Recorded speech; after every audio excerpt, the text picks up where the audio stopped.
రోజు ఎంసెట్ ఎగ్జామ్ నిర్వహిస్తున్నారు. Engineering exam ఉదయం 10 గంటల నుండి మధ్యాహ్నం 1 గంట వరకు జరుగుతుంది. మెడికల్ ఎగ్జామ్ మధ్యాహ్నం 2 గంటల నుండి సాయంత్రం 5 గంటల 30 నిమిషాల వరకు జరుగుతుంది. నిమిషం ఆలస్యమైనా లోపలికి అనుమతించేది లేదని, అందరూ ఒక అరగంట ముందుగా ఎగ్జామ్ సెంటర్కు చేరుకోవాలని కన్వీనర్ తెలియజేశారు. భగవంతుడా, ఎలాగే నీ ఎగ్జామ్లో నాకు ర్యాంక్ వచ్చేలాగా ఆశీర్వదించు తండ్రి. ఏంటి ఇంకా బస్సు రాలేదు? అబ్బా, ఎగ్జామ్ టైం అయిపోతుంది. Lift please. బా, ఏంటి ఇటు అసలు బస్సులే రావట్లేదు. చా, వదిలే అన్నా. అబ్బా, ఈ బస్సు మన రూట్ కాదే.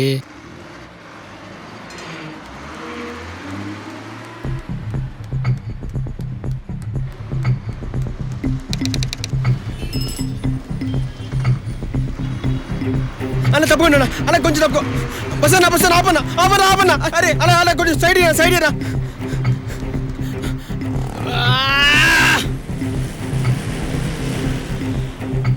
అన్నా, ఈ సైడ్ వెళ్ళాలంటే ఎంత అవుతుంది?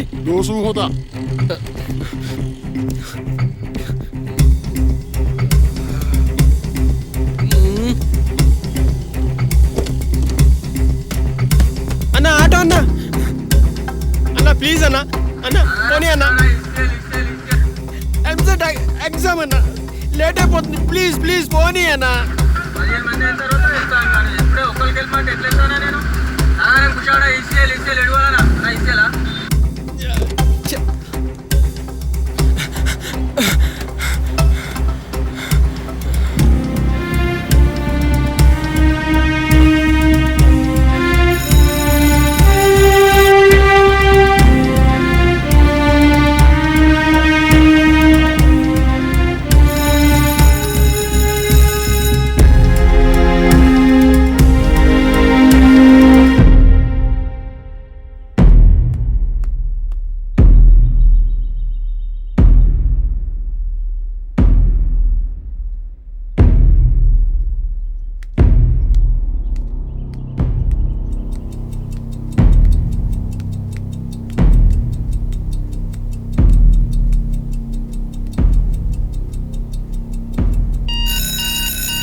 గేట్ క్లోజ్ చేయండి.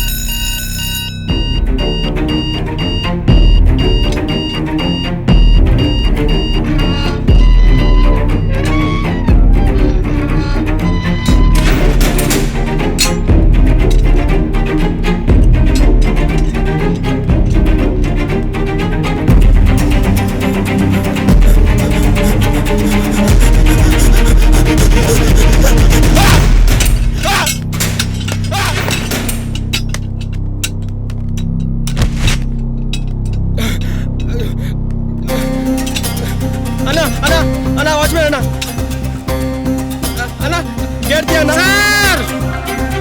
అన్నా గేట్ తీయన్నా. ఎగ్జామ్ టైం అయిపోతుంది.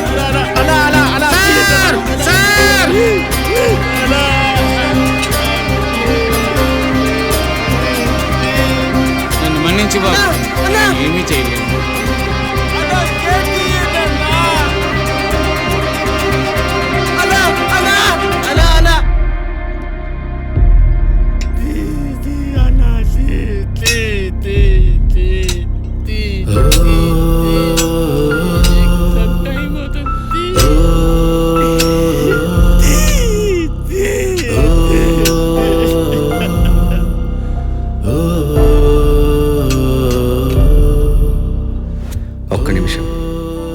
ఒక్క నిమిషం దేశాన్ని దారిలో పెట్టేస్తుందా? తెలీదు. ఒక్క నిమిషం ఒక జీవితాన్ని మారుస్తుందా? తెలీదు. ఒక్క నిమిషం ఒక జీవితాన్ని హతమారుస్తుందా? అవును.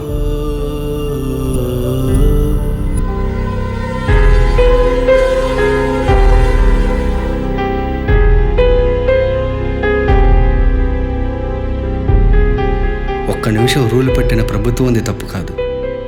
దూరాన్ని బట్టి డబ్బులు అడిగే రవాణా వాళ్ళది తప్పు కాదు. సమయానికి వచ్చే రైలుది తప్పు కాదు.